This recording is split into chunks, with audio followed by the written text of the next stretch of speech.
அனைவருக்கும் வணக்கம். நான் உங்கள் சகோதரி முனைவர் திலகவதி. நாம் இன்றைக்கி பார்க்கக்கூடிய பகுதி என்னன்னா, இணைய தமிழ் பயன்பாடு பற்றி தான் பார்க்க போகிறோம். அறிவியல் முன்னேற்றத்தால் இந்த உலகம் ரொம்ப வேகமாக வளர்ச்சி அடைஞ்சிட்டு வருது. விரல் நுனியில் இந்த உலகமே வந்துருச்சு அப்படின்னு சொல்லலாம். இதுக்கு காரணம் என்னன்னு பார்த்தோன்னா, நாம் பயன்படுத்தக்கூடிய இணையம் மற்றும் செல்லிடப்பேசி தான் இதுக்கான காரணம். உலகத்தில் இருக்கக்கூடிய கணினிகளை எல்லாத்தையும் செயற்கைக்கோள் மூலமாக ஒரு சிலந்தி வலை போல் உலகத்தினுடைய பல பாகங்களை இணைக்கிறதுனால இதுக்கு இணையம், வலைத்தளம், வலைப்பின்னல் அப்படின்னு பேர் வழங்கப்படுது. அமெரிக்காவில் இருக்கக்கூடிய லாஸ் ஏஞ்சல்ஸ் அப்படிங்கிற நகரத்தில் 1969 500க்கும் மேற்பட்ட கணினிகளை ஒன்றா இணைச்சி அது செயல்படுத்தப்பட்டன. தகவல்கள் செயற்கைக்கோள் மூலமாக ஒரு தலைமை கணினிக்கு அனுப்பப்படுது. அதோடு தொடர்புபடுத்தப்பட்ட இணைக்கப்பட்ட பல கணினிகளுக்கு அங்கேருந்து செய்திகள் அனுப்பப்படுது. இந்த இணையம் அப்படிங்கிற வடிவத்தை முதல்ல ஆரம்பித்தவர் யார் அப்படின்னா, ஜான் பாஸ்டல் அப்படிங்கிற ஒரு அமெரிக்க அறிஞர் தான் இதை கண்டுபிடிச்சிருக்காரு. தமிழ் வளர்ச்சிக்கு கணினியும் இணைய தொழில்நுட்பமும் மிக அவசியமாக இருக்குது. ஆங்கிலத்துக்கு அடுத்தபடியாக தமிழுக்கு தான் அதிகமான இணைய அமைப்புகள் இருக்குது. 3000 இணைய அமைப்புகளும் 1 கோடி பக்கங்களும் காணப்படுது. லதா, பாமினி, அமுதம், பூபாலம், முரசு இது போன்ற மென்பொருட்கள் தமிழில் உருவாக்கப்பட்டிருக்கு. தகவல்கள் எல்லாமே கடல் கடந்து பல நாடுகளுக்கு தமிழ் மொழியிலேயே அனுப்பப்படுது.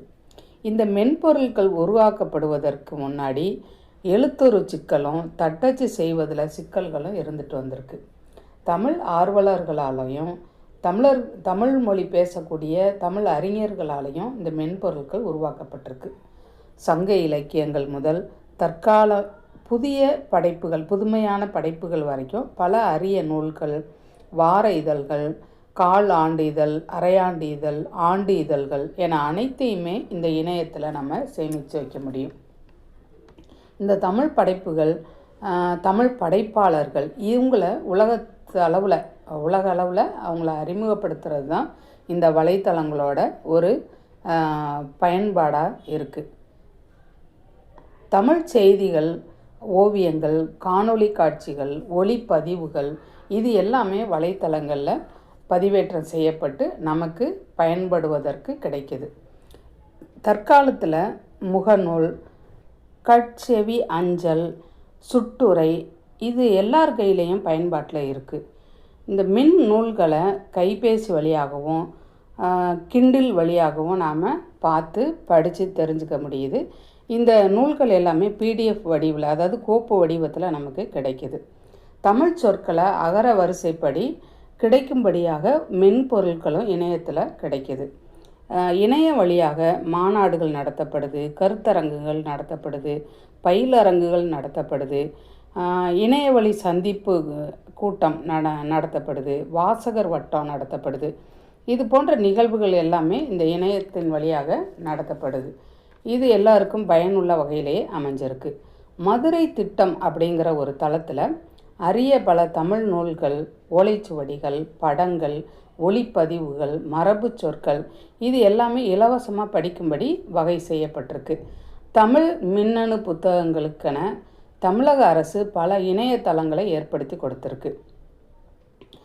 வேறு வேறு நாடுகளில் இருக்கக்கூடிய தமிழர்களுடைய பொங்கல் விழா, கட்டுரை போட்டி, முத்தமிழ் விழா, சங்க தமிழ் விழா என எல்லாத்தையுமே தமிழ் இணையத்தில் தான் நாம் பார்த்து மகிழ்ச்சி அடைகிறோம். மொழி திறனை மேம்படுத்தி கொள்வதற்காக கேட்டல், பேசுதல், படித்தல், எழுதுதல், கதை கூறுதல், கதை எழுதுதல், குறிப்பு எடுத்தல், கட்டுரை, கவிதை, பாடல், கடிதம், சுருக்கி எழுதுதல், அகராதி தேடல் இது போல் எல்லா குறிப்புகளுமே இந்த இணையத்தின் வழியாக நம்மால் தெரிஞ்சுக்க முடியுது.